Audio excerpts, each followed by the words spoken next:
We're live. So, welcome everyone to episode number 95. We're coming near to 100 of the Scriptural Mormonism podcast. I'm your host, Robert Bolin. Just in terms of announcements, this evening for my time, 1 p.m. Utah time, I will be joined by Chandler Henry and we'll be reviewing his recent debate with a Calvinist on soteriology, the theology of salvation. I have not actually watched the debate, so you'll be getting my fresh interactions from the get go throughout the discussion, so that'll be fun. And on this Monday, my friend Jeff Bradshaw will be coming on to discuss his documentary with the Interpreter Foundation, Not by Bread Alone, which is a cultural history of the church in Africa, such as the DR Congo, where he served as senior mission. And on St. Patrick's Day, my friend Craig Foster will be coming on to discuss the theme of his master's dissertation, which would later be published by a book by Greg Coford on anti-Mormon pamphleteering in England in the 1830s and 1840s. So a fun series of topics in the next couple of days. We actually have a returning guest, Jabra. I think you and Craig are now like level in terms of like repeat guests. You've been on so much. Not that I'm complaining.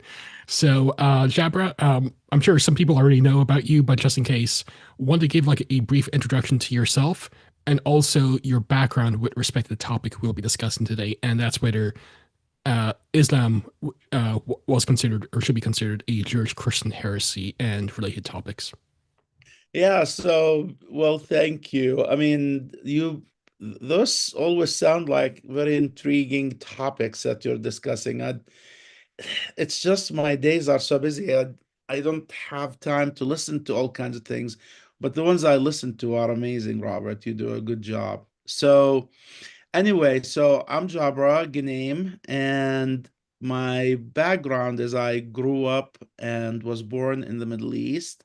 I was actually born in Kuwait, but my parents are from Bethlehem in Judea, Israel. And basically, I'm the first Ghneim to be born outside of that place. And so growing up in Kuwait, I went to school in Jordan and I got my degrees in economics, finance, and at the Yarmouk University in Jordan and at BYU, where I did my master's degree. And I later did a PhD in something called evaluation, measurement, and inquiry, which is about basically learning how to ask good questions and evaluate research, whether the questions are good and whether the results are good.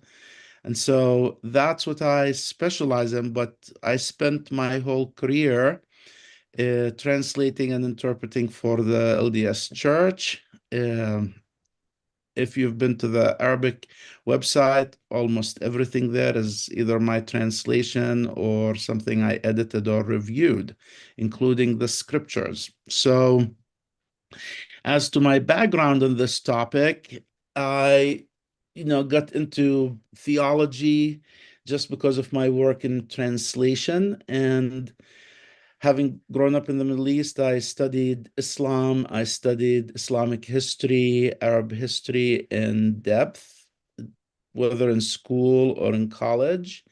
And I basically, that's how I gained my knowledge of it.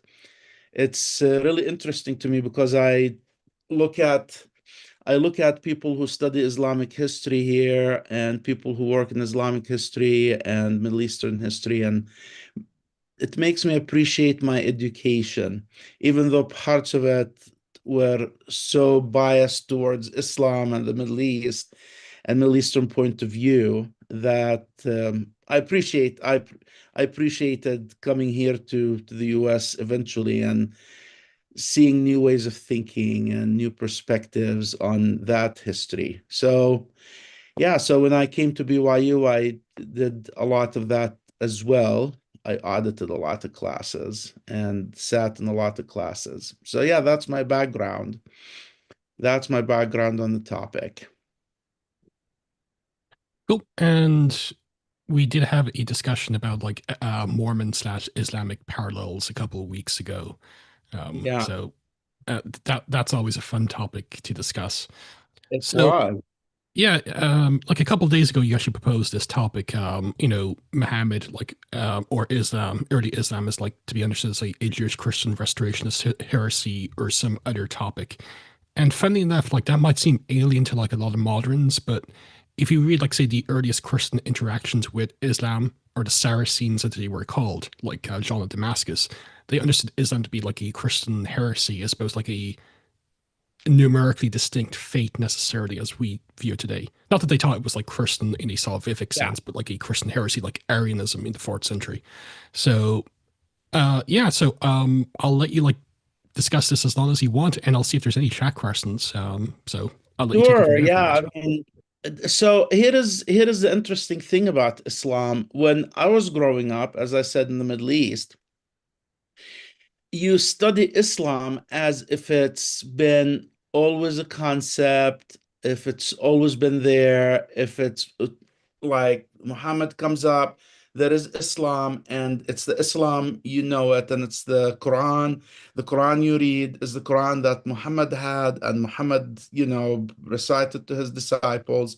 So you read these things and you take them for granted. But then when I came to the US and started looking at alternative sources and books, it was shocking to me to know, for example, I mean, there are things growing up when you study Islam. They tell you, yeah, Islam was, the Quran, for example, was collected and the collection finished, 60 to 80 years after Muhammad. You learn that Arabic wasn't a language that was finalized. The orthography of it, the grammar of it, every single element of Arabic was not finalized until decades after Muhammad has passed away.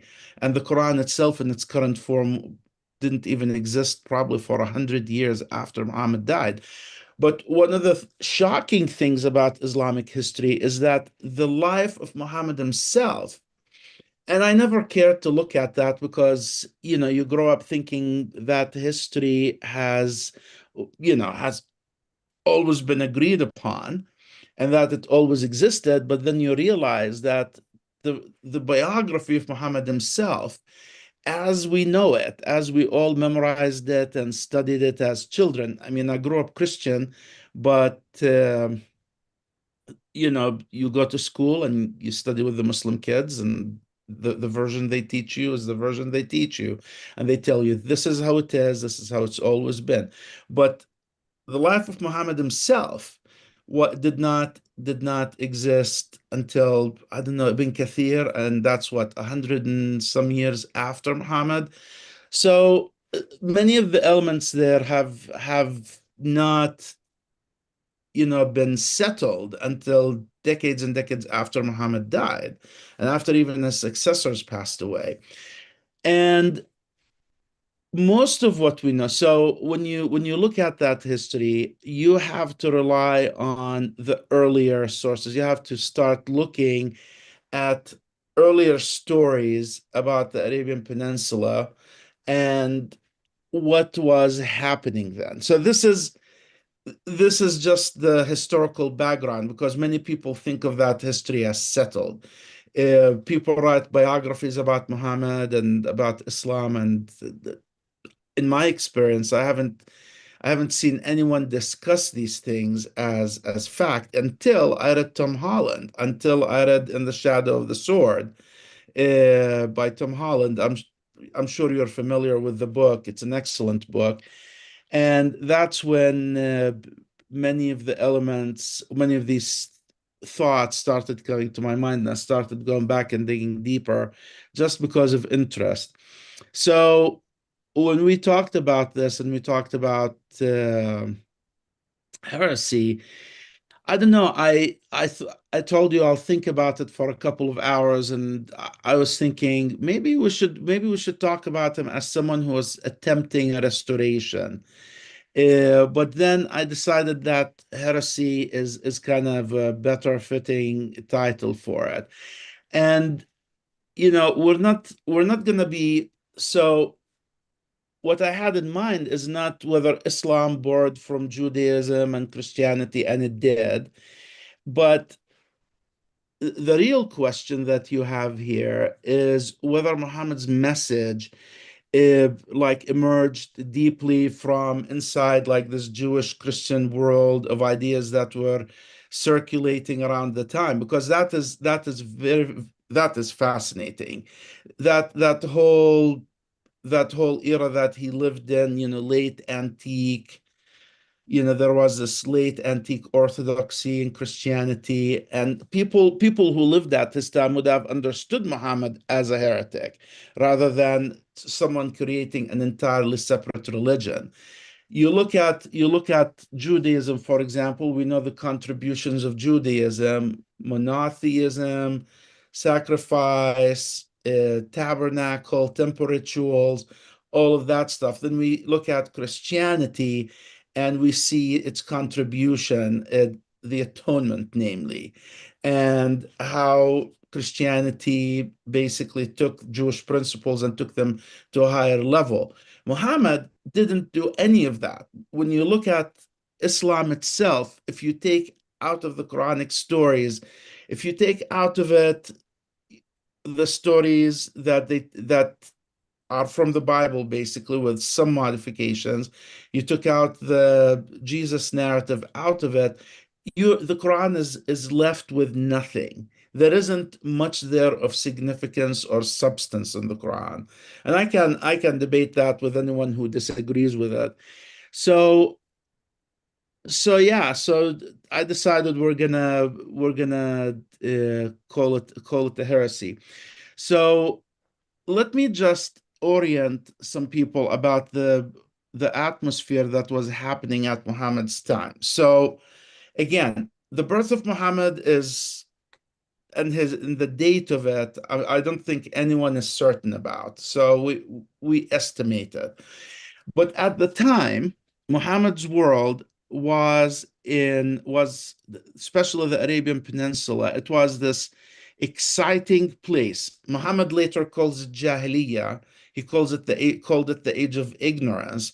But if you look at it, if you study the history, if you go study pre-Islamic history, it's actually an age vibrant with religious ideas, with people discussing all types of religions. Of course, you have idol worshiping, you have, you know, polytheists who worship several gods. Arabia has its own gods. The Arab tribes have their own gods, Lat, Al-Uzza, and Manah, the trinity of the pre-Islamic Arabia.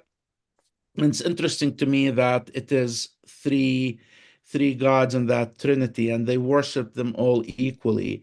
But then you have the worship of fire, they called it, the Majus, or the I can never say that one right, Zoroastrians.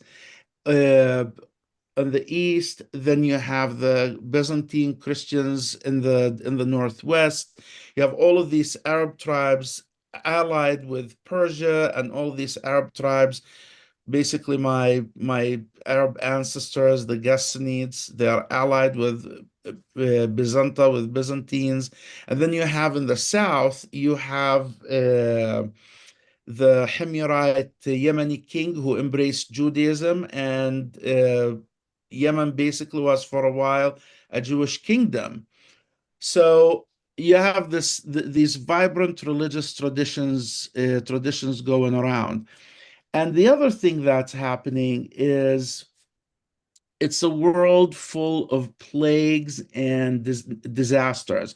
Now, the Great Bubonic Plague, of course, which is what Tom Holland talks about, and that's something we never studied in school. Like we never were introduced to that world in intimate depth. You have the bubonic plague that hit the region, hit the world, and killed, what was it? The estimates go from like 20 to 50 million people. I mean, that is a disaster. And Tom Holland talks about it as contributing to the fall of both the Byzantines and the Persian empires. That it weakened their borders, many people were dying. It was this world of chaos in a way, but it was also because of Arabia's location, and that's always been kind of the saving grace. during the whole colonial period, nobody bothered to go to Saudi and colonize it because they weren't interested in, the empty quarter desert. There is nothing of value to them at the time there.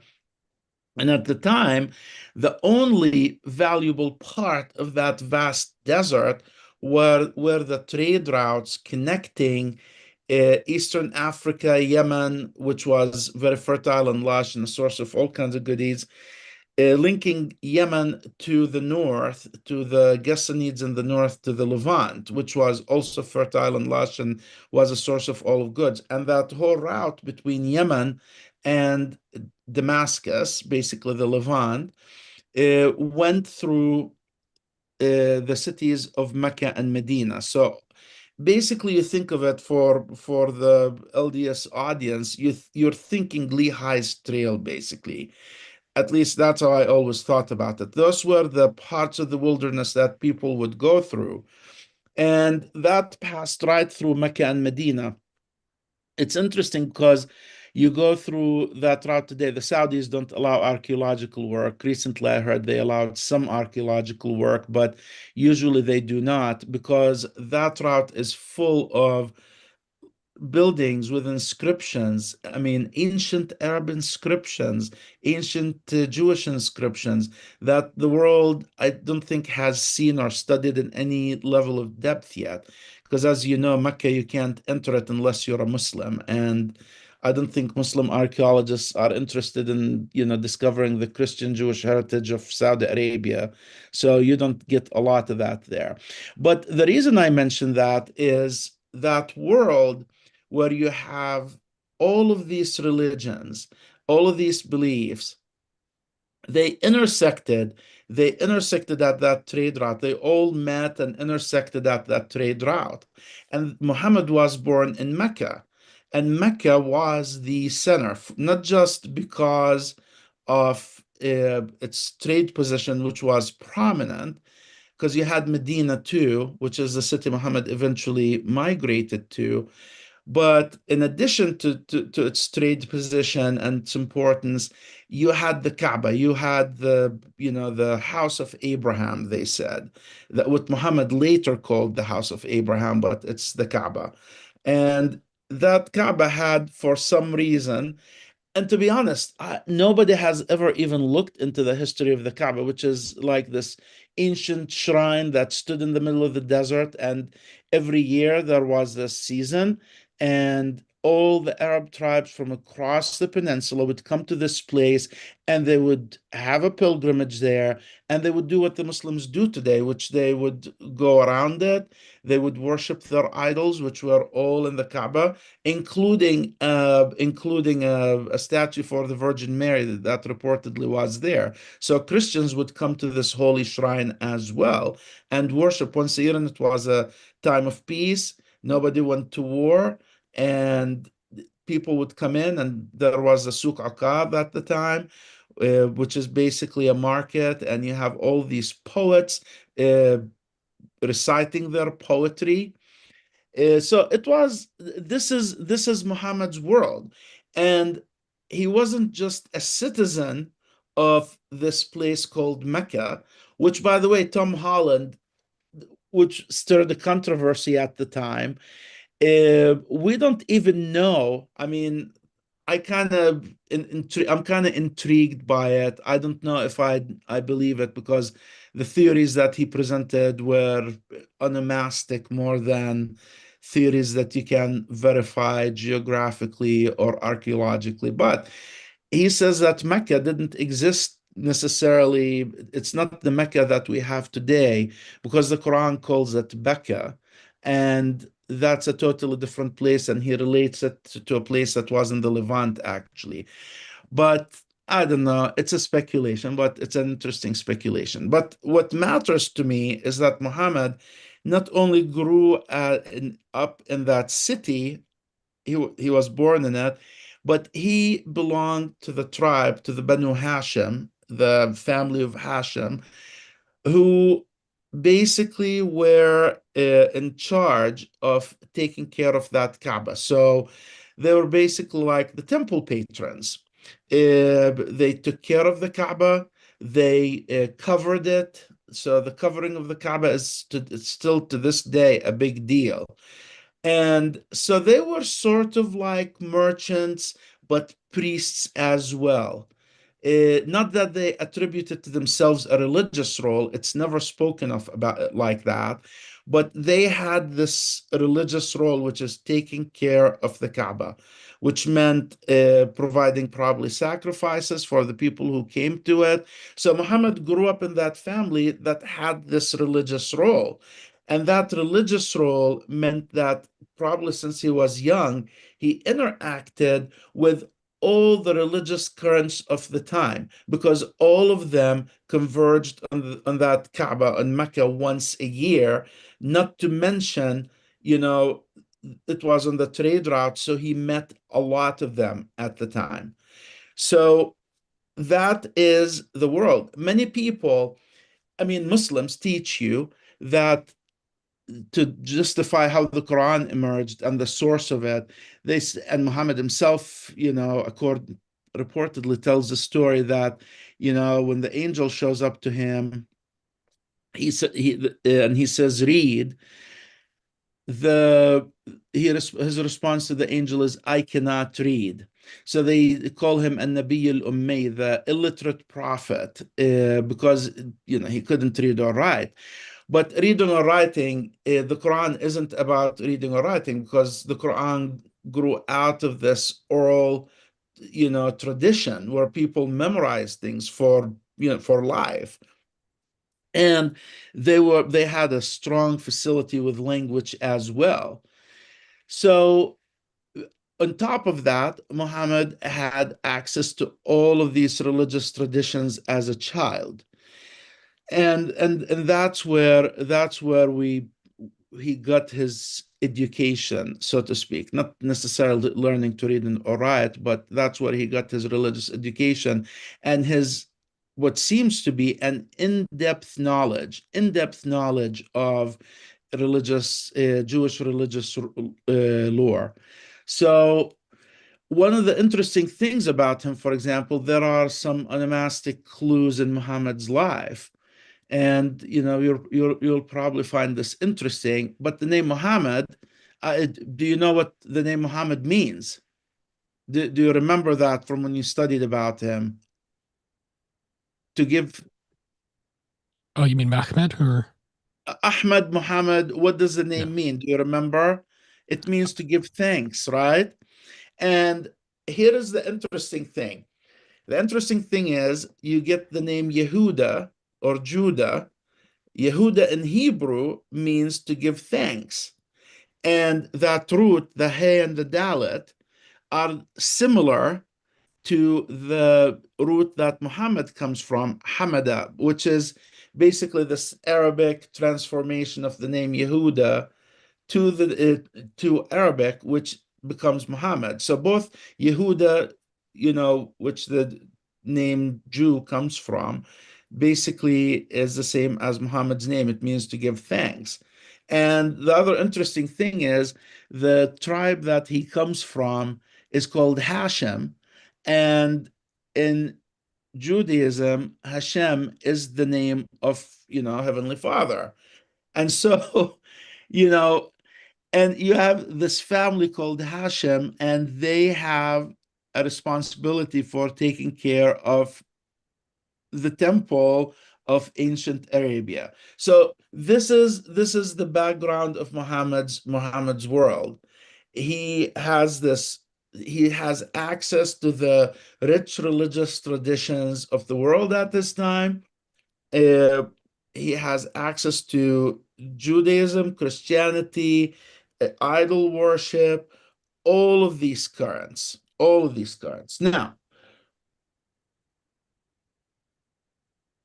the thing that happens, and several things happen in Muhammad's life, and his father, who is probably the heir or one of the heirs to the Hashem legacy, dies on a trade trip and to the Levant. And given what we know about the plague at the time, because the plague that they had wasn't just one event. It kept happening, ending, happening again. It happened in cycles, and it happened over several decades. So his father dies, then his mother dies, and he's raised up by an Arabian woman whose name is Halima Sa'diya. And that's where I think this becomes relevant when we talk about Patricia Crone and Hagarism, because Muhammad lives with this little Arab tribe. The reason for that is when his mother dies, he needs someone to, I don't know what the English term for it, I always forget it. So to feed him. So they find him a woman who's just had children and they feed him. And she feeds him and she becomes his mother in a way, because that's the Arab tradition. And that woman has a strong influence in his life because to the end of her days, he calls her his mother. But that's not an important detail. The important detail is that we know from Islamic and non-Islamic sources that Muhammad had access to this deep Arabian. He was raised as a Bedouin, so to speak. Because if you lived in Mecca, you're an urbanite, you're a rich, you're a part of this rich family, you're not as exposed. But he grows up for some reason in with this little tribe, and this woman nurses him until he's old enough. So and then the next thing we see Muhammad in Islamic history, we see him working the trade routes, helping in the family business. And he's traveling between Mecca and the Levant and Mecca and Yemen. So he has this geographic knowledge of the routes there, and the cultures and the people along the route. And so when he goes to the Levant, he's exposed to the Byzantine Christian thought there, and probably learns from that. But here is an interesting story too, and the Muslims love to tell it, which is his meeting with a man called Bahira the monk. He lived somewhere along that route, and Bahira looks at Muhammad and he sees this birthmark on his shoulder, and he says, "This is the new prophet. This man is going to be the new prophet." And we know that there were interactions between Bahira and Muhammad, where he most likely taught him a little bit about Christianity, or they had Christian discussion. Then the next most important step happens in Muhammad's life, and this moment is very significant. Muhammad meets. So before I talk about this, one of the religious currents I did not talk about. So we said there were the Christians, there were the Zoroastrians, there were the idol worshippers, but there was a very strong religious sect that existed in Arabia at the time, and these are called the Hanifs. And the Hanifs are people who believed that the religion of Abraham, their father, was lost. They believed that Christianity, Judaism have erred and have lost their way, and that there is chaos, and they were seekers for the religion of Abraham, the monotheistic religion of Abraham. And the Hanifs are key to the story because in Islamic history, when they study it from their point of view, which I don't care how their point of view was structured or where it came from, but it's telling because, these are like these little fragments that give you clues to the thinking at the time. Muhammad meets two personalities who will basically shape, are critical to the story. He meets Khadija. He meets Khadija. She is a Khadija bint Khuwaylid. Uh, we don't know much about her other than she was this rich merchant woman. Now, women in Mecca at the time, they even though the culture at the time was not favorable to women and girls because they buried girls when they had them. They didn't want to have girls. I don't know how societies can think like that, but if they had a girl, they buried her. So you'd think that women didn't have rights in that society, but actually, women like Khadija were very powerful. She was one of the top merchants, extremely rich, extremely wealthy. And Muhammad starts taking care of her caravans. He starts managing her business. Nobody tells you how that happened. We just know it happened. And Khadija is a Hanif, and her uncle Waraq ibn Nawfal, another key character in the story, is a Hanif as well.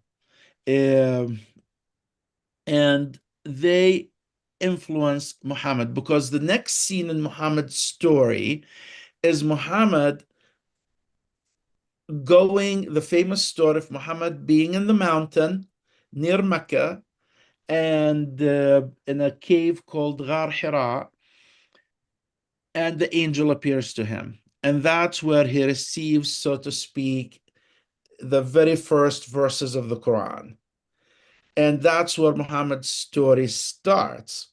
Now, the story itself when is also very telling. When we were children, I never thought of it like this, but let's think of the story of Moses.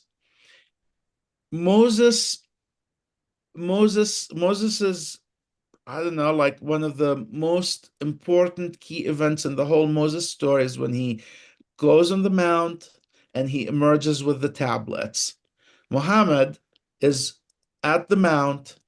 He hears the voice of the angel speaking for God, and he emerges from that mountain with the first verses of the Quran.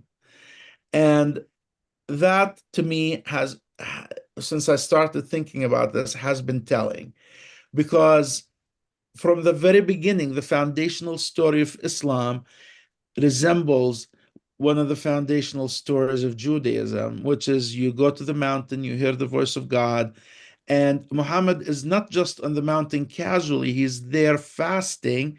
He's been fasting for 40 days. And that's when he receives that vision. And that's when he goes down and basically Waraka, the Hanif, tells him that this is God talking to him and he's restoring the true Hanif religion to him.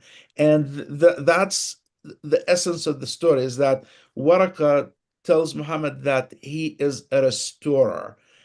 And the whole Islamic narrative, when Muslims even talk about it, they don't talk about themselves as a new religion. They talk about themselves as people who are fixing what has been changed. They are giving the people back the true religion. That's that's the beginning of it. Any questions so far from the audience or from you? No, no questions so far. Then again, it is pretty early. It's like 9 a.m. in Utah now, isn't it? Oh no, It's 8. 8, sorry. it's 8, and people aren't going to be happy tomorrow because it's going to be daylight saving time, and so everyone will be losing an hour. So it's not going to be a fun week for anyone. Oh jeez. Do you Oh guys well, have light no, saving time? we do, but we'll be doing it at the end of the month. And I Uh, completely forgot about that, so I'll have to make sure I have the proper time for Monday's episode as well. So anyway, I'll let you continue. anyway, so that is the beginning of it. Now, the story only gets more interesting from there because you look at the Quran itself. Now, the many people when they think of the Quran, they think of it as this book that was given, during Muhammad's lifetime, and it was finalized, and it was, the form that we have today. And I don't know if I said that the last time, but I'll say it again. So the Quran, because at the time of these revelations to Muhammad, you they the Arabic language itself wasn't standardized in any way. None of the aspects was standardized. The dominant Arabic had many strands at the time. The different Arabian tribes spoke in different dialects. And the dominant dialect was that of Mecca, of Quraysh, because they were the dominant tribe. They had the Kaaba, they had that shrine, and they were at the point where trade converged. But it's obvious that they could all communicate with each other. But the language of the Quran, and we're told this by Muslim scholars and everyone else, the Quran itself is in the language of Quraysh, and which wasn't written. There was no settled orthography. I mean, we know that there was some sort of orthography, but writing form, but it wasn't standardized. And we know that it was mainly transmitted orally, with later on in Medina, I think, and someone can correct me if maybe I'm wrong here, but I'm almost sure I am right.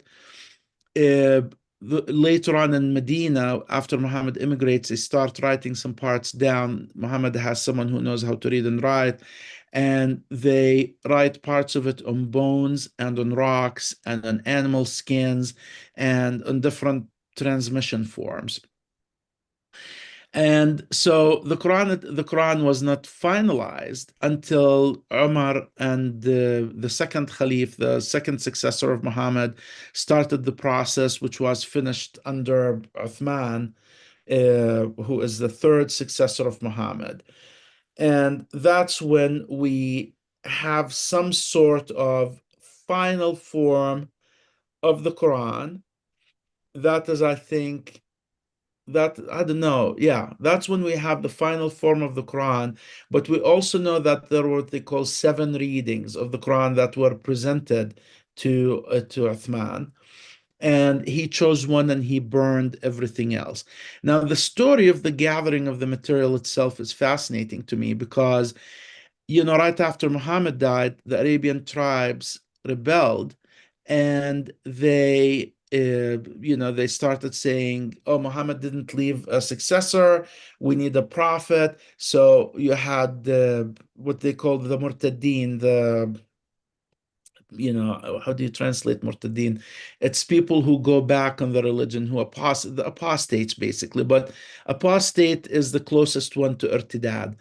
So you have the apostates in southern Arabia, and Abu Bakr, the first successor, wages war against them. And the Muslims almost lose it. Those were delicate years for Islam, because if the apostates won, Islam would have ended. But Abu Bakr, the first successor, manages with some military leaders like this guy. His name is Khalid bin al-Walid. They manage to defeat the apostates and kill all of them. But the price of that war, the reason that war is important to our story here about Muhammad as a heretic or a restorer, and we'll get back to him in a minute, is that, like, probably 80, they say 80 to 120, I believe this is a number I looked at last, of the people who memorized the Quran were killed in those wars. And so not many people were left, not many people were left who knew what the Quran was. And that's when the panic started. But then Abu Bakr dies, and that's the first successor. He dies. Umar comes in, starts the process. His daughter was married to Muhammad. She had copies of those bones and stones and rocks and whatever was written. And Umar starts sending people out seeking out whoever memorized the Quran, whoever had it memorized. Because Umar himself was a late comer to Islam. He was not with Muhammad from the beginning. So he knew the parts of the Quran that Muhammad, he heard from Muhammad, but he did not know what came before. He did not have access to probably all of the Meccan parts of the Quran, what we call today the Meccan surahs. He had access, he knew the Medina ones. And then Umar gets assassinated, and we end up with an Umayyad, with Uthman, who is a relative of Muhammad, but he was against him until the very end. He did not embrace Islam until almost the very end, before Muhammad had his victory over Mecca. And Muhammad was married, I think, to one of his daughters as well. But Uthman was from an enemy clan, and he was even more unfamiliar with the Quran than Umar was.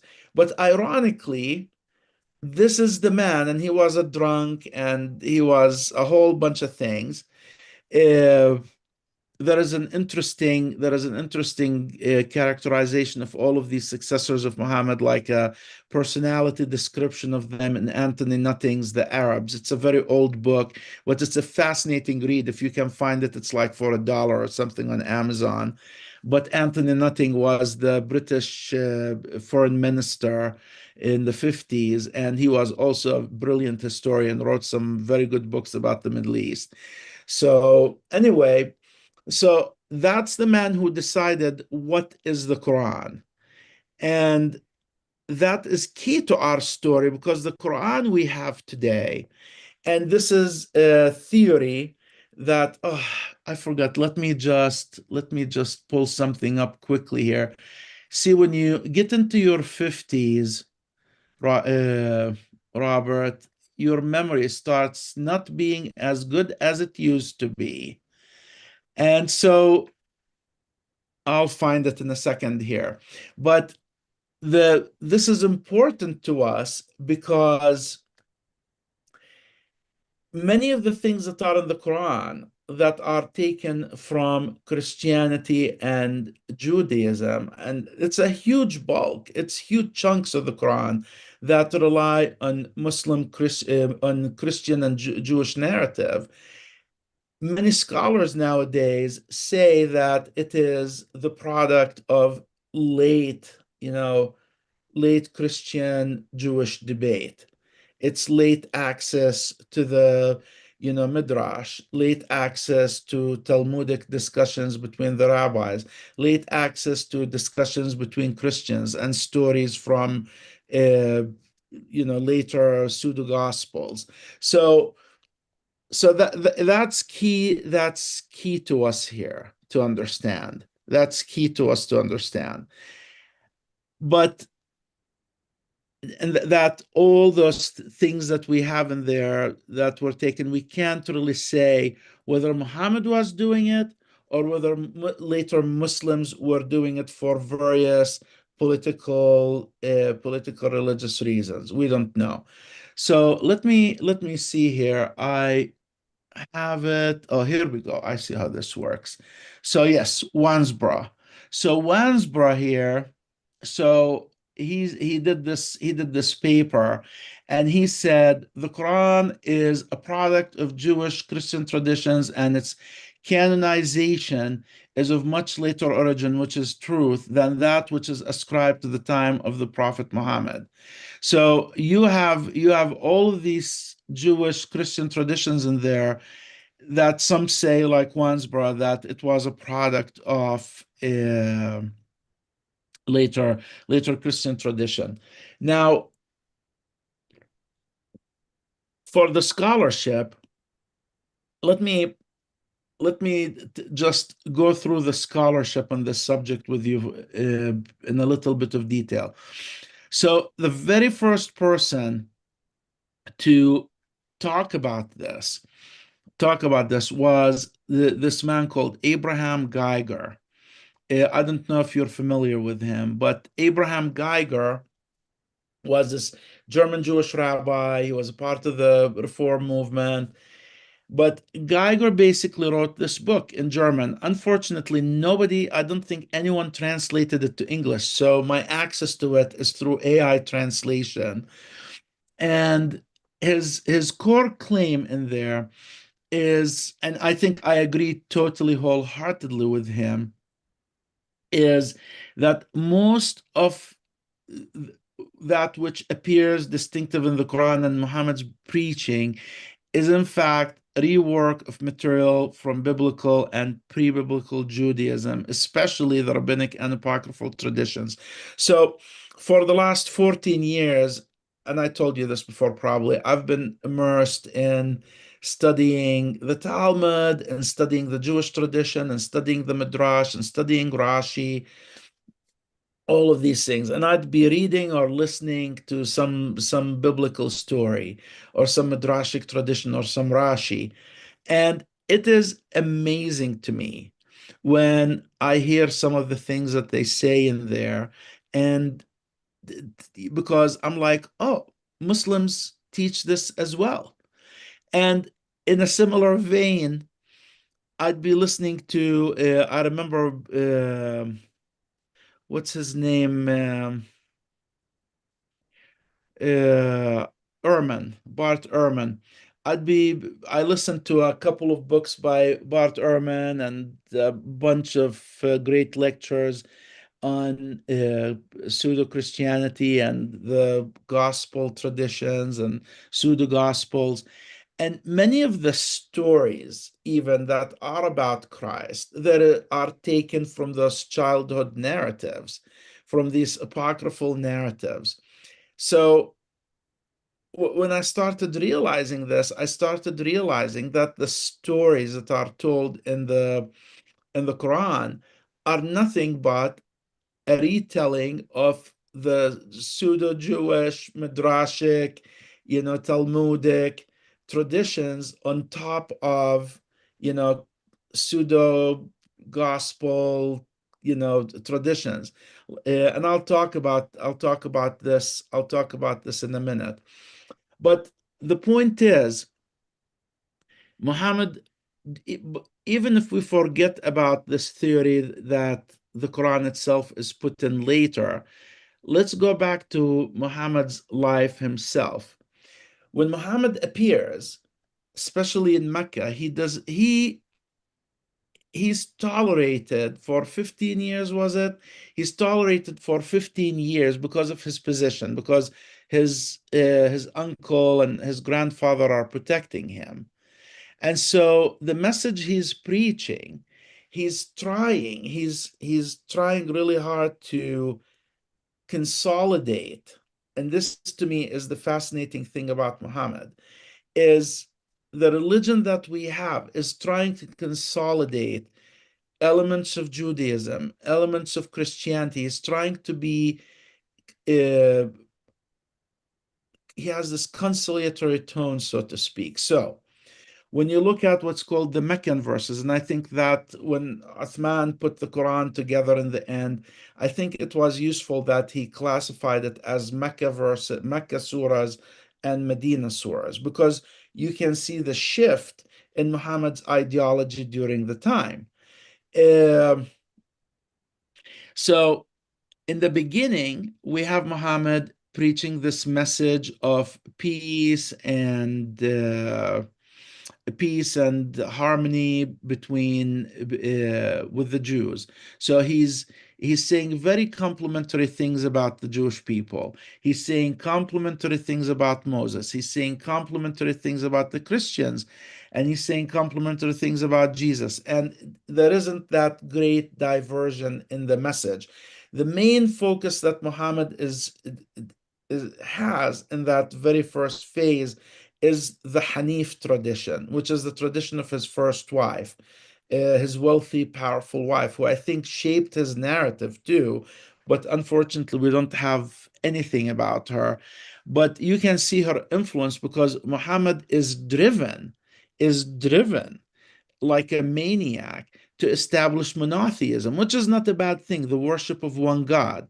So we see him mainly going after Mecca's bread and butter. He's going through after that trinity of Allat, Uzza, and Manah, the god of war, the god of strength, and the god of destiny. So he's going after all of these things. He's going after burying little girls, infant girls when they're born. So he's doing all kinds of things to mainly go after Mecca's polytheism, and he's trying to establish monotheism. That's his Mecca period.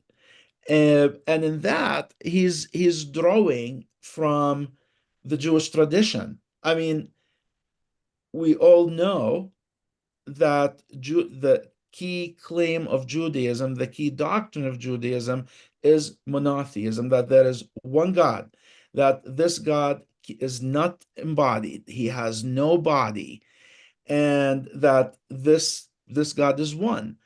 And then you have things like the attributes of God that start emerging. Muhammad using, like the Jewish people do, like the Hebrew Bible tradition does. He has all of these names for God.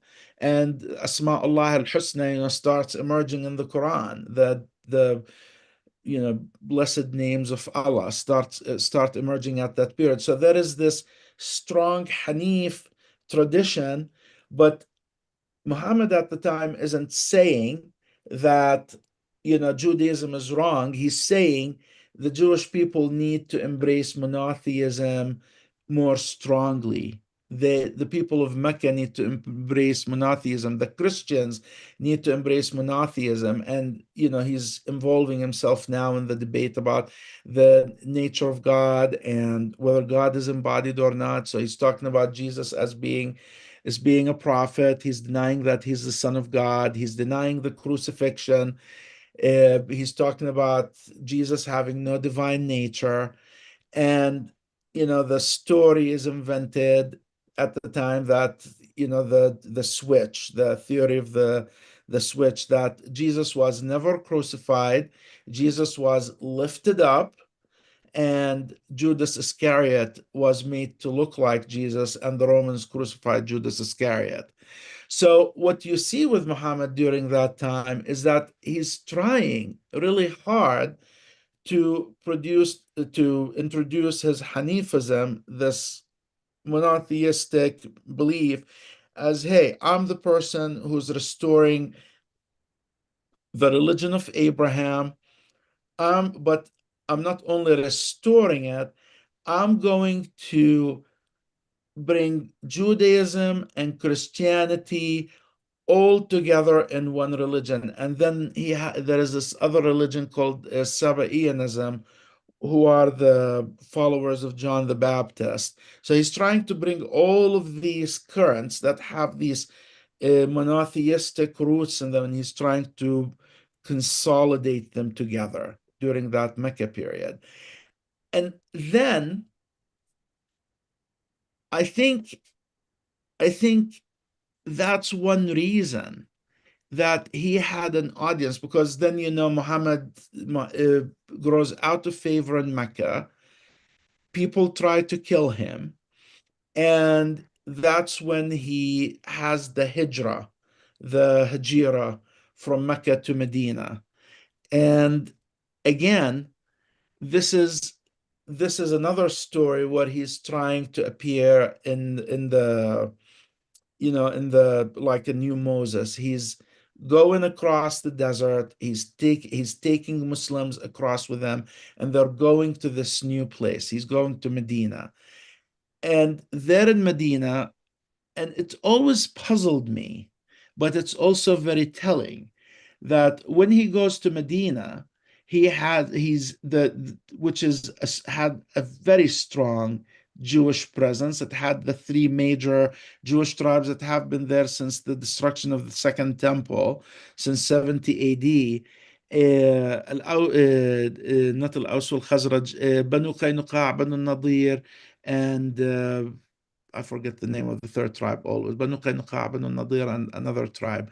So you had the three major Jewish tribes that he will later exterminate, annihilate, ethnically cleanse, and take over their women and children and all of that stuff. And actually, that's important because those people later will become the Jews, Muslims of Jewish origin, who've had some of that Jewish training, who will introduce it into Islam. And I think during that later period when the Quran was put together, I'd bet anything those Jews who were forced into Islam had a major role to play in how Islam got shaped up. So, yeah, but it always intrigued me why the people of Medina would take someone like Muhammad in. Why would Jews take him in? when he had no power, he had no money, he had just a few followers who followed him from Mecca later on. But why would they take him? Unless, and we don't know much about that, but it's telling because they take him, they have this, they treat him as if he's this powerful man, and there is some level of recognition of him in there. And not recognition as a prophet, but religious as, hey, this guy might have something. Let's look into him. Because we know, I mean, this is still a Jewish instinct to this day, looking for the Mashiach, waiting for the Messiah to come, the person who will liberate the Jewish people and, have peace on earth and, spread monotheism. And I think the Jewish people in Medina embraced Muhammad because they thought he might be the Messiah. They thought he might be this guy who will come in. He tells them these stories. He shows them knowledge of their scriptures. He shows them knowledge of the stories, and they embrace him and accept him and give him protection. So that's always been fascinating to me. So, any questions so far? Anything intriguing you? Anything you want to raise a point about? Let's see. Just checking chat. There's no chat questions, so you're good to Oh, go as long as you want. So, okay. So, so far, I mean, you have all of these things happening, and let me see here. And what's happening? Okay, here. Let me see. I need to pull a document in here, just if you give me a second. And it's intriguing to me when I was looking into this. So we talked about Geiger, we talked about Wansborough. Let's talk about, Patricia Crone and Michael Cook. And I don't know, have you had any exposure to Hagerism? Have you read the book I Hagerism by Patricia Crone? I've heard of Crone. I'll admit, like I've read the Quran a couple of times, but like Islam's not my forte. So, Yeah, that's fine. I mean, it is that book. I mean, when I read Tom Holland's book In the Shadow of the Sword, and I have to say I owe Tom Holland a lot because he opened my eyes to all of these debates that I had kind of a hint of it back in, I don't know, when did the book appear? 2006, 2007, something like that. And I heard of it first in a BBC documentary that Tom Holland himself did. And he's a fascinating historian. I really like him. Him and Dermot McCullough, I love their work. But Tom Holland is opened my eyes, and then I was like, "Who's this Patricia Crone?"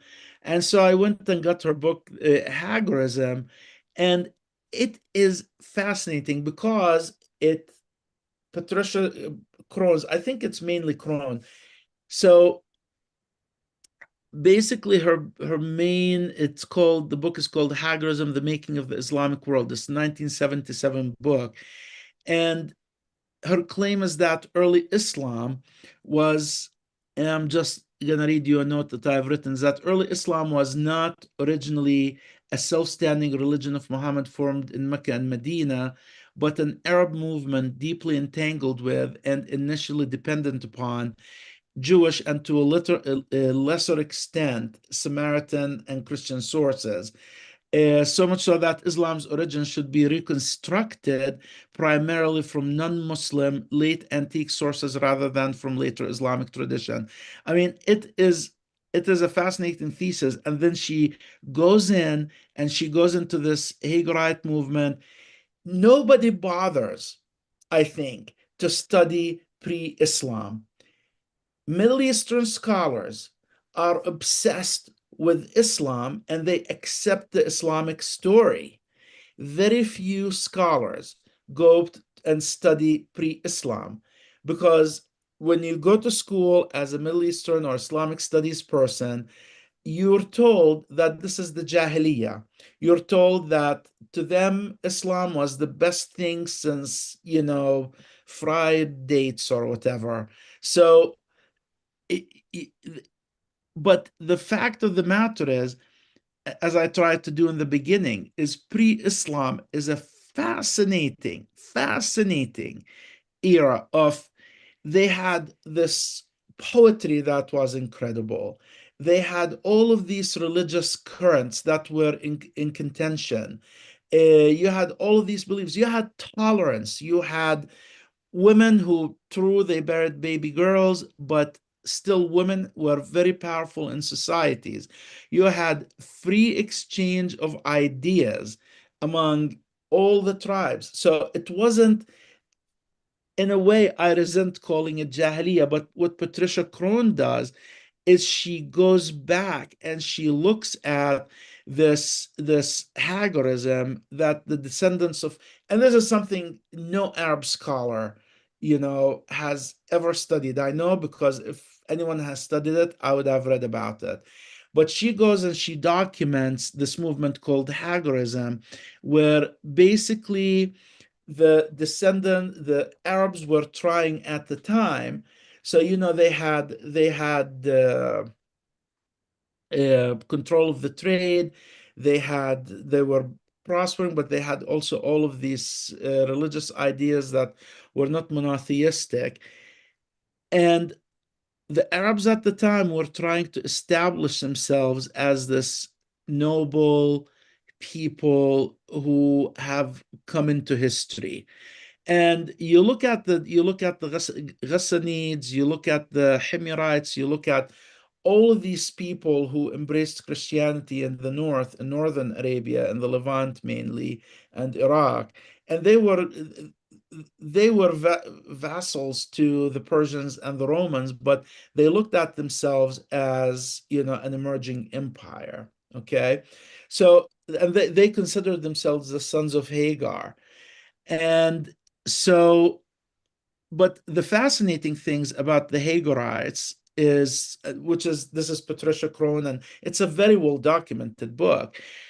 But they allied themselves, the Hagarites, with the Jewish people. And I think that's why when Muhammad goes to Medina, he kind of gets recognized.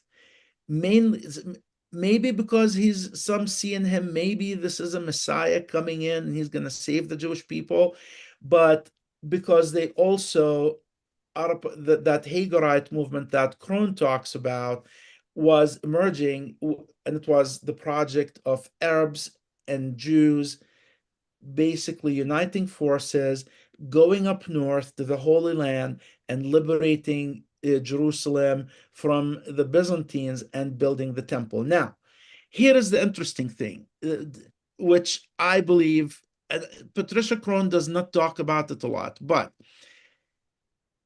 what is one of the most, so Islam had no, Muhammad had no miracles. Some Muslims, you know bend and twist and in knots and pretzels and all kinds of dough, trying to come up with a miracle that Muhammad has conjured, because to prove you're a prophet to Jews, you have to say, I have a miracle, I performed miracles, that's one of the characteristics, or I made a prophecy. One of the most foundational stories of Islam is Al-Isra wal-Mi'raj. So Al-Isra wal-Mi'raj is Muhammad's night journey. Okay, so according to Muhammad, the angel comes to him, and the angel is in the form of a horse with wings, and Muhammad rides on that angel, and the angel takes him to Jerusalem. Okay.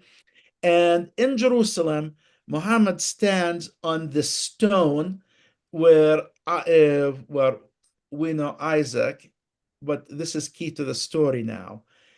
He says Ishmael, where Isaac was about to be sacrificed. And then Muhammad is taken by the angel up to heavens. And as he's ascending up to heaven, he meets all the prophets from the past. He meets Moses, he meets Elijah, and what's he doing with these people? He's negotiating the prayers with them. And this is a story you get taught as a fourth grader in the Middle East. al-Isra wal-Mi'raj.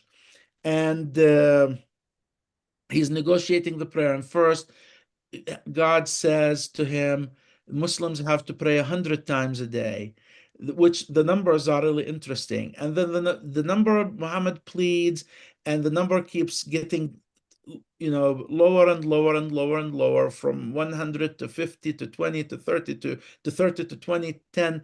Then finally they settle on 3 prayers that Muslims have to do every day, which is very interesting because that's the same number of Jewish prayers that Jews do today.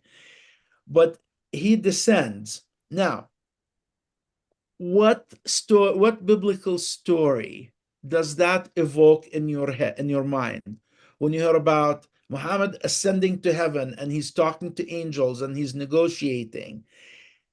Well, it's what we're studying in Come Follow Me this week. Jacob's ladder. Muhammad is ascending, and he's ascending from a spot that's holy to the Jewish people where the temple stood, the second temple stood. He's ascending and he's getting instructions. But Muhammad basically changes the Aqidah story, changes the story of the binding of Isaac. And now, and this relates to Hagorism, this is important to Hagorism. It's one of their core stories, because in the Quran, the story of Abraham isn't the story of Abraham and Isaac. Isaac is mentioned in the Quran, and he is a miracle child to Sarah, but the real child of promise is all of a sudden Ishmael, the father of the Arabs. And the Hagarites believed themselves to be the sons of Ishmael and Hagar. And so in the story of the Aqidah story in the Quran isn't the story of Abraham and Isaac, it's the story of Abraham and Ishmael. And Hagar is the blessed woman.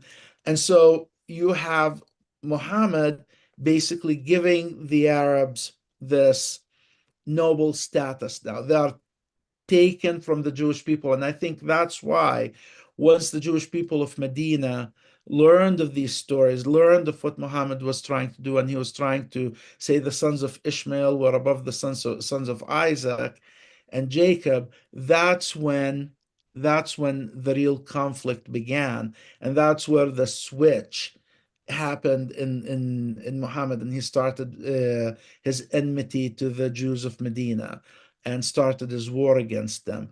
But in the beginning, he's trying to reconcile all of these elements.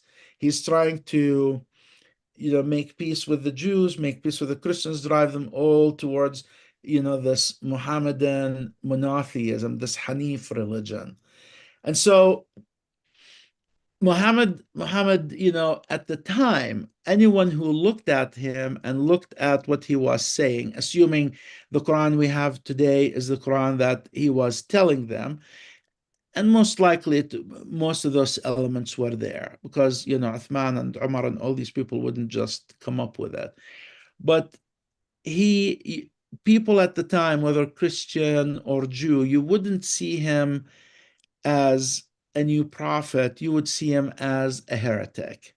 He, in his mind, I think he was being a restorer, but he was being a heretic to them. Um, so, so let me look here, because I wrote a few notes about Patricia Crone because she's really important to me. So Patricia Crone basically took what Abraham Geiger wrote, and she just built this amazing stuff on it, and she mixed it with her Hagar thing.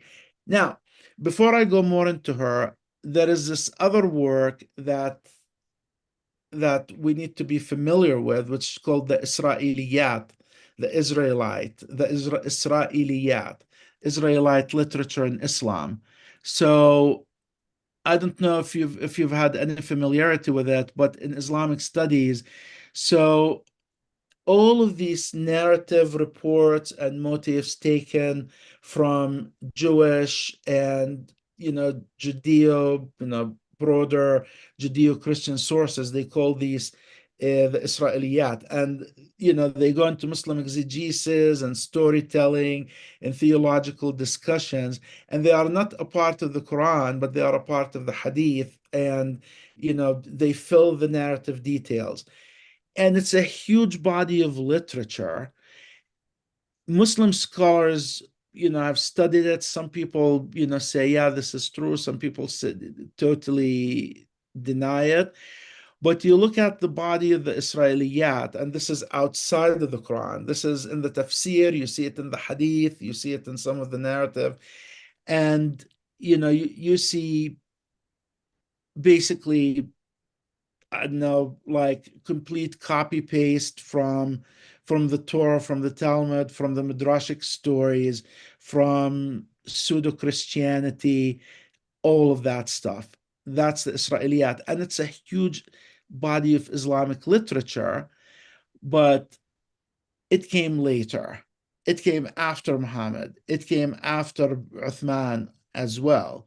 But Muslims study it. Like when I was in college and I was studying, doing Islamic studies classes, because it was a part of the curriculum, most of the stuff you study is Israeliyat. When, you leave the body of the Quran, you study it and it's acknowledged. So anyway, it is a fascinating body of research. Let me look at a couple of things here. So let me here. So for example, you have the creation narrative according to Islam. That's basically is from Bereshit Rabbah, from Bereshit Rabbah. It's the work that explains Genesis. You look at the story of the creation in the Israeliyat, and you look at Bereshit Rabbah. That's copy and paste from there. Adam, Eve, and the fall. The tree, the serpent. That's taken from Jewish literature. The most direct quote from Hebrew literature, from Jewish literature in the Quran, actually, is the story of the creation of Adam. So when you study the Midrash, there is this famous story about God deciding to create Adam, and the angels protest, and they basically say, why are you creating this person? This person is going to create chaos on this beautiful earth that you've just created. Why are you putting him there? And they go into this argument, and there is the whole story about the giants. God says to the angels, okay, go to earth, let's see what you're going to do with it. And he sends them there with humans. And of course, those people end up being the noble ones who marry the daughters of man, and they create this hybrid race, and God destroys them. Now in the Quran, you have the story uh, told. Basically, the angels come in and say to God, why do you create man when we are here worshiping you and praising you? And you know, God tells them that because he wants agency, and that's why he's sending man to earth. He's creating man. Um, I mean, fascinating stuff. The Cain and Abel story, that's also taken from Jewish literature. So the story of Cain and Abel is the rivalry between them isn't over sacrifices in the Quran. In the Quran, the story is about jealousy, because Cain and Abel are about to marry their sisters at the time, and they have this rivalry, or Cain doesn't like the sister he's going to end up with, and so he kills Abel, and then he buries him. And that's also a midrashic story that's not told very often. And I can go on and on and on and on about the stories that were taken from the midrash in Islam. And there are many of them. There are many of them. And so my conclusion has always been this is when we look at Islam, we're looking at a religion, this man who came in at a fascinating time in, history. The two major empires were weakening.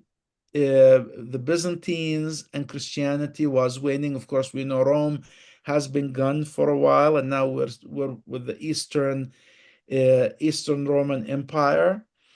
Persia has weakened both because of those plagues that were hitting the region, and this is Tom Holland's contribution. We have this area that's vibrant with religious excitement. We have this man whose name is Muhammad, who lives at the crossroads of all of these religions. Uh, Arabia is isolated from the plagues. Not many people are dying, they are gaining strength. The Hanif movement, the monotheistic movement, is strong in the area. They're sick of idol worship, but they are also a threat to Mecca's bread and butter, because it was an idol worship center. And Muhammad emerges in that atmosphere, and whereas Muslims say he was not a learned man, he could not have had access or knowledge, he had no education. I'd say he was an extremely educated man by the standards of the time. He was a tradesman. He was from a family that was at the center of the religious debates and religious current as caretakers of that temple called the Kaaba. So that's where probably he had his religious education. He later on meets this woman, this wealthy woman, Khadija bint Khuwaylid, who is a wealthy merchant woman. She is a Hanif. Her uncle is a very powerful Hanif guy, Waraq ibn Nawfal. They influence Muhammad's thinking. He works for her for many years before marrying her. She gets impressed by him, and she has this huge influence on him. He goes to the mountain and comes down with the first verses of the Quran. And throughout his career, he's trying to push for monotheism.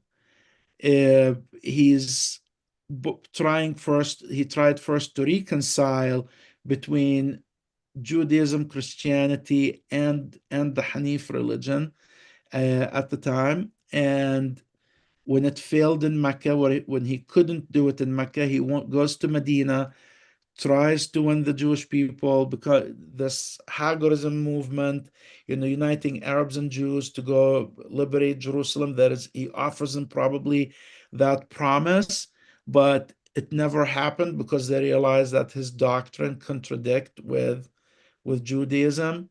So he wages war on them instead.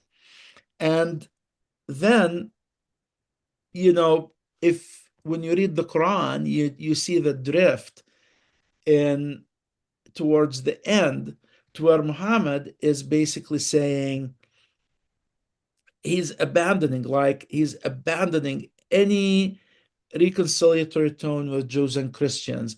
In Medina, the tone shifts. He he establishes this enmity. He starts calling them infidels. He starts saying things like, don't take allies of Jews and Christians, don't be friends with Jews and Christians. And then the rest of the Quran in Medina becomes just, he denudes it of any elements. It becomes, I don't know, like it loses, I think, in Medina, gradually, the Medina surahs, if you look in the Quran, they also become shorter and shorter and shorter. And there isn't much substance to the Quran after Muhammad abandons his alliances with the Jews and the Christians. He's focused on other things. He turns to other things that cement his power.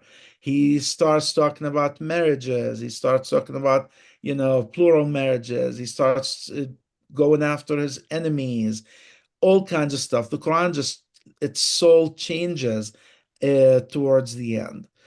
Um and then, of course, that is how the Quran was put together, and the fact that it wasn't settled on until the end of Uthman's life, and the orthography and the grammar of Arabic even much later.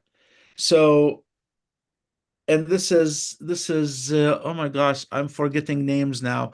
So you have Wansborough, you have Cronin Cook, you have Geiger, and there is one person who wrote a book about the Aramaic sources that he contends that the Quran itself relies on, the Arabic language in there, borrowed heavily from Aramaic and Christian hymns Is it and Christian. Christoph Luxemburg? Yes, Luxembourg. Thank you. See, that's what a young person is Yeah, not. I read that book a couple of years ago. So Yeah, and it's contested and it's debated, but the parts, and I have to say, I haven't read the whole book, but the parts that I've read, it makes sense because, you know, I'm from Bethlehem. We Aramaic is like one of our languages as, Christian Bethlehemite. It's a living language. You know it when you hear it or when you see it. I don't read it, but if it's transliterated, I recognize words. And the parts I read of his book, of Luxemburg's book, make absolute sense to me. And and I can tell. So most of the people who, so in the Quranic story, and it's very important to us.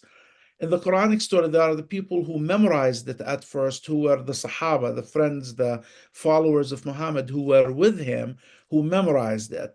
Remember, many of those people were killed during the wars of apostasy or against the apostates.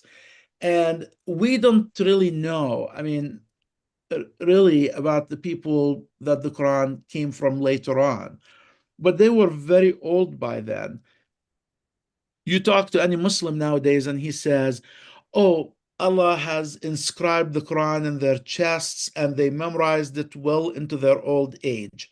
Now, I'm someone who believes in miracles, but I'm also someone who believes in the fallibility of human memory, as I've demonstrated many times in this last hour and a half. But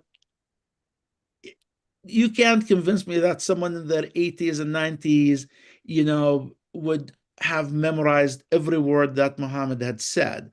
And you can't convince me that someone with character, with especially a fallen character like Uthman ibn Affan, the third successor, who came to Islam late, who came to Islam when he knew the Muslims were winning the war against Mecca. He came in purely to protect his interests. Everything that's known about him later on doesn't tell you, doesn't tell of a stellar character. It tells of a very fallen, character. And so you can't convince me that that Quran was not heavily influenced by what Uthman's ideology and politics was. So, but the people most likely who put the Quran, ended up putting the final version of the Quran that we have today, were people, the literate people. And who were the literate people at the time in Arabia? They were the Christians, they were the Jews, and they were the people who knew how to read and write. They were the people with access to knowledge, and they were forced to convert into Islam, during the different, the colonial expansion of the Muslim forces in the region. And when they came to Islam, and that's when you see Quran, the orthography of the Quran, which is, the writing form of Arabic, settles years later. The Persians too, they come into the picture. So all the people who settled the elements that make the Quran, the book that we have today, were converts from Judaism, Christianity, and even Zoroastrianism. So that's and that's where we get all of these Christian, Jewish influences in the Quran, and that's where we get most of these names. Most of the vocabulary of the Quran is, and that's Luxemburg's contention when he does the etymological study. He does, what was it? He talks about grapes and wine, and he shows that in Aramaic, if you change one vowel, the word wine turned into grapes or something like that. It was fascinating to look at. But the bottom line for me is Muhammad was, if anyone, any theologian living at the time of Muhammad, whether Jewish or Christian, would have recognized him as a heretic. They would have recognized him as a heretic.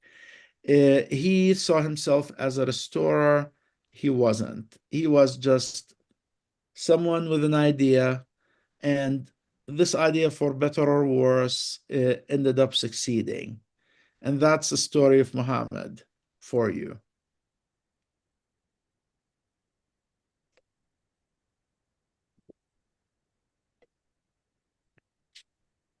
Time Cool. passes by when you're having fun. It's 9 o'clock. Wow. Yeah. By the way, the Hagerism book, it seems to be out of print, but it's on certain Russian websites. Hint, hint, hint. And there's also a PDF of the Luxembourg book on archive as well. So, PDFs for both. If you want, I can send them to you. yeah. Hagerism is a book that lives on every iPad I have. So, so yeah, it's really interesting to me because, to me, I told you I did my PhD in evaluation, measurement, and inquiry. And if there is anything I took from my, graduate work, is that when you get theories, we, so one thing, and I talked about this before with you, is cognitive biases. The human brain is plagued with cognitive biases. None of us is immune to cognitive bias. If you just search the words cognitive bias and go to Wikipedia, they have a very interesting diagram there that you should look at in very small print. And it lists the hundreds of documented cognitive biases in human reasoning. And the only way to guard against that bias, including my biases, is to look at every theory that's presented to you and study it and just try. And it's hard. It's really hard. And I'm not going to claim I'm immune to it because I'm not. But you have to work your hardest. And this is the work of a researcher, is you have to entertain all hypotheses as objectively as possible. I don't believe absolute objectivism unless you're dealing with, even then it's almost impossible unless you're dealing with an inanimate object that you can control. But in terms of humanities and the field of human ideas, you have to entertain every hypothesis and study it and this is the Coveyism, is that you have to be able to argue the opponents or the challenging opinion from its own grounds as if you believed in it. And only if you manage to do that, if you embrace the opposite opinion to where you can argue it successfully, okay, you you cannot consider yourself, you wouldn't have done your duty as an intellectual, to faithfully, study an idea. You wouldn't have been faithful. So to me, one example is I have, so to understand Islam, and fortunately or unfortunately, I grew up in that environment. And, as a kid, you study it so much, you think of yourself as a Muslim, right? Even though you're a Christian, and, but you study it so much, and you get indoctrinated into its tenets that you understand every argument. And that is rare. You have to live my life to achieve that.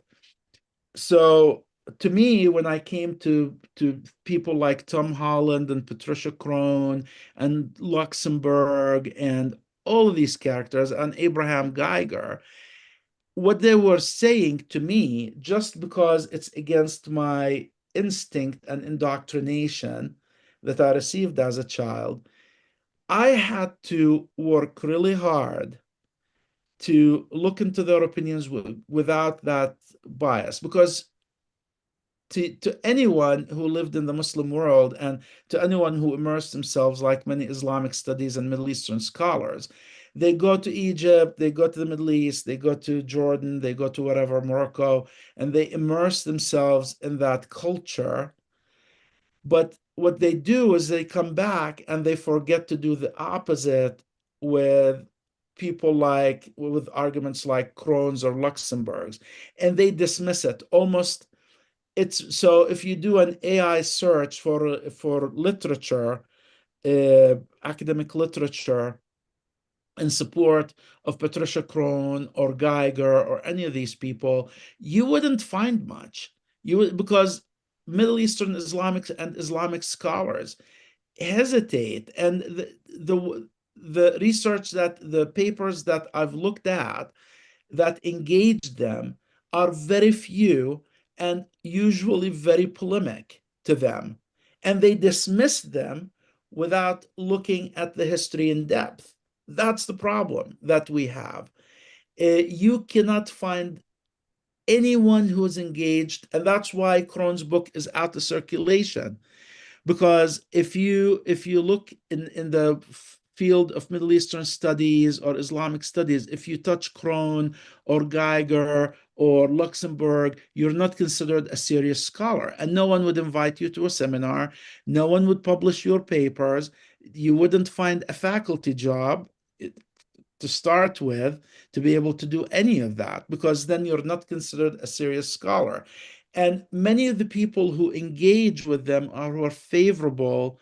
They usually do it after they get tenure. You get tenure, you're secure in your position, then you start engaging some of these things, but nobody would publish you. So if I was a scholar, why would I spend a year researching a book or an idea or deep diving into some history, to basically in the end not be published or be rejected or struggle to find a journal that would publish me? I mean, I remember when Tom Holland wrote The Shadow of the Sword, and he did the BBC documentary. I mean, you're too young to remember, but I want you to go back. And I mean, this is like 2006, 2007, I believe. That's when I believe I encountered the book for the first time. But there was the storm. Tom Holland all of a sudden was a heretic. And, I don't know if he recovered from that, but people were furious at him. And if I'm recalling it correctly, there were death threats against him because he was he was asking questions about the very identity of Islam. And the irony of it is, in the BBC documentary, he goes to the desert with these Jordanian nomads and he's praying with them, and he's doing the Islamic prayer and ebulations, and he's sitting there and they're preaching to him about Muhammad, and he's trying to show, hey, I'm not like saying anything anti-Islamic, but still there were those threats and this whole controversy about his work. And I don't think he talked about it again. Like, I would have, because Tom Holland, I think, is one of the greatest modern classicists. I mean, I don't know if you've read Persian Fire, if you've read his book about the Roman Empire, I forget its name now, but even his books about Athelstine is a fascinating book.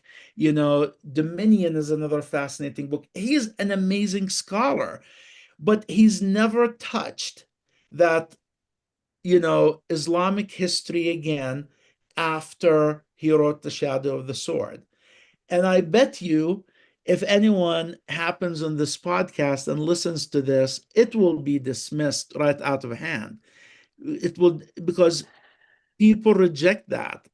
People reject it. Every Islamic scholar in the West rejects these notions. They wouldn't even examine them. But I'm telling you, it's a history worth revisiting, and it's very enlightening. It's very enlightening when you look at it. Cool. Well, in terms of questions, we do have two, and they're both from Candy. So shout out to Candy. Oh, She asks, and being the Islam expert more than me, you can comment. Doesn't the Hajj have a portion where you follow in the footsteps of Hagar in the desert? Yes, you do. It's called you do it. So yeah, so they have actually now it's air conditioned. And what you do during Hajj, so okay, this is wonderful question. I'm glad she brought it up. So during Hajj, you do the 7 rounds around the Kaaba, but then you have to walk the path of Hagar.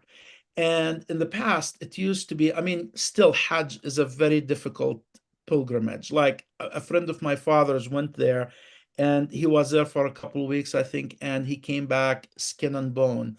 Like it's a very hard thing because you walk, you have to do this walk several times between where Hagar left Ishmael and uh, where she walked to, and so you have to walk it a certain number of times. But then when you've done that, you have to make another trek and you have to climb the mountain where you stone the devil. They have this deep well and they have this obelisk standing in the middle, and you have to stone the devil. Now, what's interesting to me about the whole Hajj thing, again, goes back to Muhammad trying to reconcile things. So remember, he was trying to reconcile the Hanifs, the Christians, the Jews, and he's trying to come up with this doctrine that brought them all together. When he gets into Mecca, of course, Mecca's bread and butter is that Hajj trade. What are we going to do about it? So before he invades Mecca, a year before, Muhammad goes to Mecca as a pilgrim. He has an agreement of peace with the people of Quraysh, and he goes on a pilgrimage of peace to Mecca, and he goes and he does the pilgrimage and he does all of these rituals in a signal to the Meccans that I will preserve this thing that is your bread and butter. So elements of Hajj today, I mean, it's really idol worship in many ways because you're going around this house and you're saying this chant, labbaik Allahumma labbaik, but it's a chant basically about monotheism, that there is one God, that he has no partners, that he has no children. And but then at the corner, you have to kiss this ancient idol that the people of Mecca believed in. It basically was an asteroid that fell in Arabia, and the Arabs believed that it was this huge deal. They brought it in and they put it in the corner of the Kaaba, in the corner of the building. And it's a funny scene because every Hajj season, that is like one of the highlights of the Hajj season, is you go and everyone who's going around has to either touch it or kiss it. So you have to go and you have to bow your head and you have to kiss this stone. So you have the kissing of the stone, and then you go to this other idol, and that represents the devil, and you have to stone it. And it's a very dangerous, I have to say, it's a very dangerous undertaking because they literally give you these little stones, and you have hundreds of thousands of people throwing stones towards that obelisk, and many people get injured during it because you're throwing it and you're basically throwing a stone, and if it hits someone in the head, they're dead. And so because of the casualties that happen every Hajj season almost, the Muslims consider that if you die during Hajj, then you die as a martyr, and no matter what you've done in life, you go straight to heaven during Hajj. If you die during Hajj, you're a martyr. And so Muhammad preserved many of these pagan rituals, but he kind of switched them to become all about monotheism. So when he invaded Mecca, for example, he removed all the statues, including the reported statue of the Virgin Mary, from the Kaaba. And right now, I don't think there is anything in there. It's just an empty chamber. There's nothing in it. But in the past, if you walked inside the Kaaba's chamber, it was just filled with idols of every Arab tribe, made out of every material possible. And people actually, when they had a new god or goddess, they brought it into the Kaaba and they put it in there. so that they can worship it, because that's what brought people to that place. They believed it was the house that Abraham and Ishmael built together. It was their first temple. And they went there. So Muhammad preserved that, even though it was like a center of idolship worship. Now, one thing I didn't say is that one thing I've always admired about Muhammad is that instinct of his, where he was like, as a leader, he tried to reconcile and unify, and he had a knack for being what's the word that's escaping me? Eclectic. He managed to put all of these eclectic elements together and mold them into something that feels coherent when you look at it from the outside. It's not coherent when you study the basis of it, but he is probably was a master of this eclecticism, so to speak. And I always admired that about him. But even whoever ended up putting the Quran together, Uthman, he also was a master of that. It seemed to be a character of men at the time, of men and women, because there were some very impressive women in pre-Islamic Arabia. But that is where Islam succeeded, is it took all of these people who believed in all of these different religions, and by a mix of force and persuasion, managed to make them believe in monotheism. When I talk, so I have a very good rabbi friend of mine in Israel, and I talk to him very often. And I was talking to him about this just a few days ago. And he's like, listen, uh, so what if someone converts to Islam? It's still a monotheistic religion. I don't care. Because to Jews, monotheism is the thing. It is their instinct, it's their drive. And that's what Muhammad was driving at in Islam. He had a strong monotheistic message that went against the Roman instinct at the time, went against the pre people of Mecca and the Arabs at the time. But that's what always convinced me of Muhammad's strong.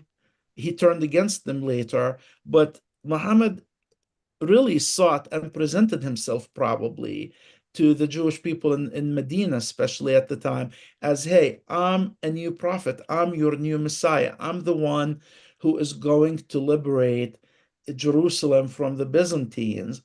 And hence, you have his first trip to Jerusalem, and all of that. He was really trying. Hagerism, Patricia Crohn's thesis, is very strong. When you look at the story and when you look at the Quran, Patricia Crohn's story is strongly supported at that level. So, great question. Long answer, sorry. What was the other question? Oh, she had another question. Does Islam believe in abrogation? And the answer is yes, but in the text of the Quran, which would mean that the Meccan verses are overruled by the Medina verses. So, do you want to give an Oh, overview, yes. like say abrogation when it kicks in Yes. and all that? Yeah, that's called the Naskh theory. Yeah. So basically, whatever came after Mecca abrogates, the Meccan verses. So, and that's a beautiful question. So today, when you talk about terrorism and you talk about violence and jihad and all of that stuff, everyone in Islamic studies and Muslims would say, "Oh, look, but the Quran says this." So, on one hand, in the Medina verses, it says, "Do not take friends of the Jews and the Christians." It says that they are enemies to God. It says all kinds of things. And then they quickly point out, but look, it honors Mary, and it says all of these things about Christianity. It says all kinds of complimentary things about Judaism. But you look at it, that's all in the Mecca verses. And the Medina verses are the superior ones. So if you talk to someone from ISIS, he would quickly point that out to you. He'd say, yeah, the Prophet, peace be upon him, said that when he was in Mecca, but we believe in abrogation, we believe in naskh, and so we go with the Medina verses. So the authority of the Quran, when it comes to, for a lack of a better word, the commandments.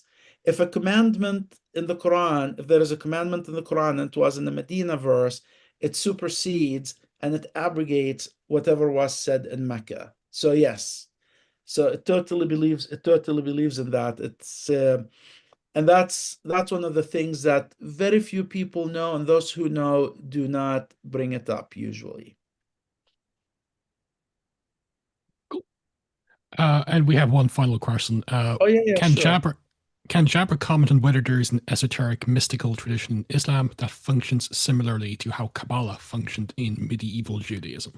Oh, that is a beautiful question. We can spend another hour on that. So the short answer is yes. So if you look at Sufism, specifically Sufism, that is the mystical element of Islam, and it's a huge field. I don't have much knowledge about it, but what I know about it is that yes, and so Sufism, growing up in the Middle East, and when you do Islamic studies in Middle Eastern colleges, the Sufi is portrayed in Islam because of where Sufism comes from. So the Sufi is a word for Suf. It's a movement. All it basically means wool, because the Sufis wore like clothes made out of rough wool. They rejected life. They were not monks, but they rejected the good things of life. Um, and so growing up and doing Islamic studies and all of that, the Sufis were always rejected by Muslims. And actually, they are depicted in popular culture, in TV shows and books and stories, at least from the time when I was growing up. They're depicted as evil, conniving people who are hypocrites, who might dress in rough wool, but underneath they are accumulating fortunes and influencing, they are conspiratorial and influencing decision making. So that's how they are portrayed in the modern Muslim mind and probably throughout history. Now, here is the interesting thing about this. Judaism has mystical currents. I mean, I happen to love the Chabad movement, but the Chabad movement and Orthodox Jewish sects that believe in Kabbalah and have the mystic element to it, they reject they believe in enjoying life. They don't believe in rejecting life, and their attitude towards someone like the Sufis is very similar to how a Muslim would react to Sufis. They don't vilify them in the same way, because they believe Chabad, and mystical Jewish sects, Orthodox Jewish sects, believe in being kind and all of that.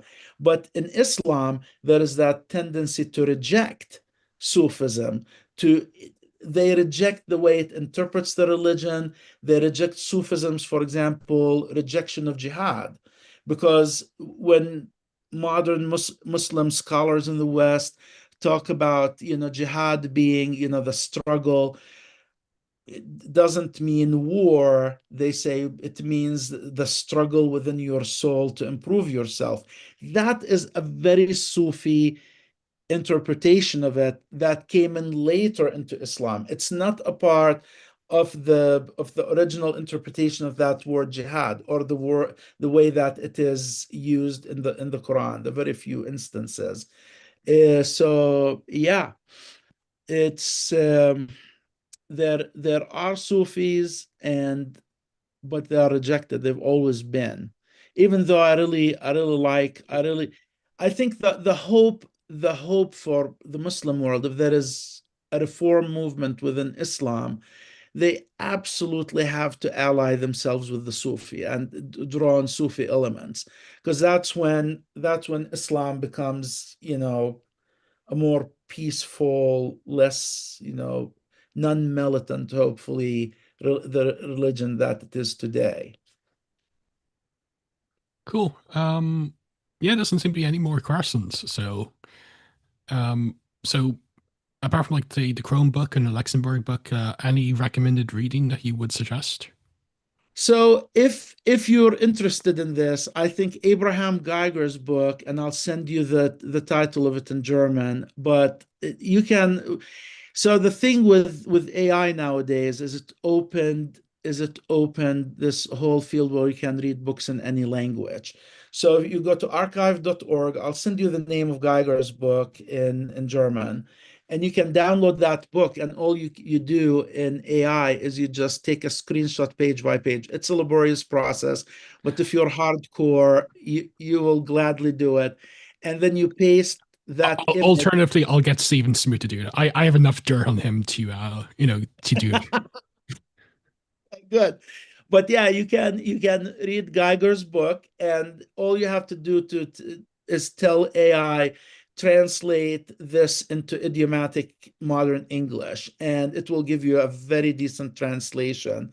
But Wansborough's paper, I'll send you a link to it as well, is a very good paper, very well researched, very well documented.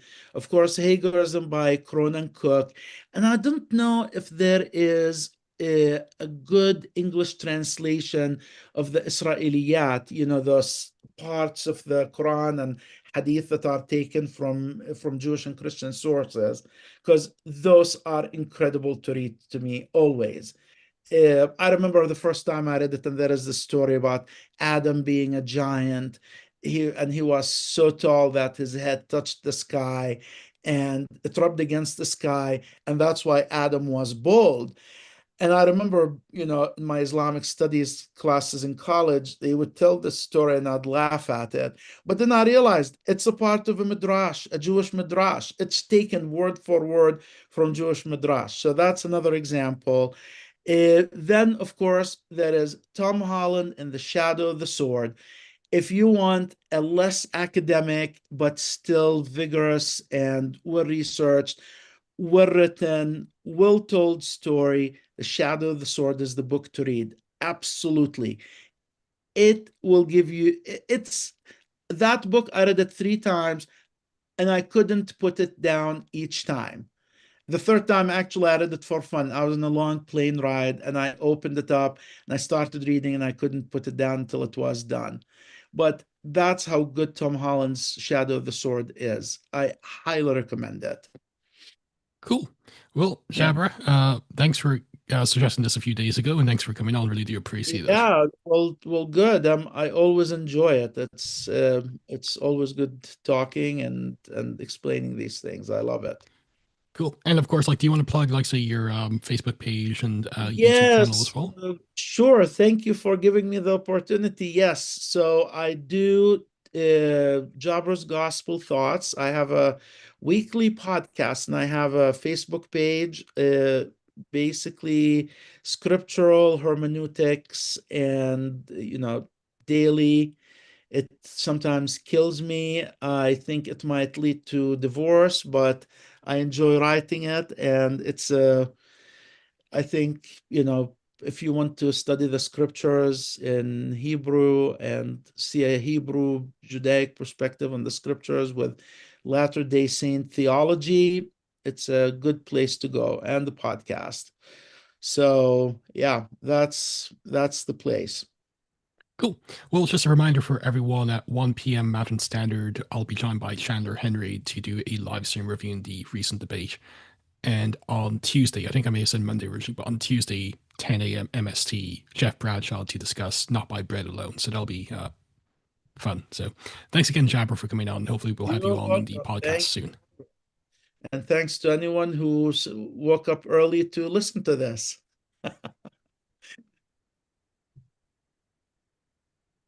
Okay, the live stream's done, but thanks again for coming on. So Oh, you're welcome. Thank you, Robert. It's fun. And did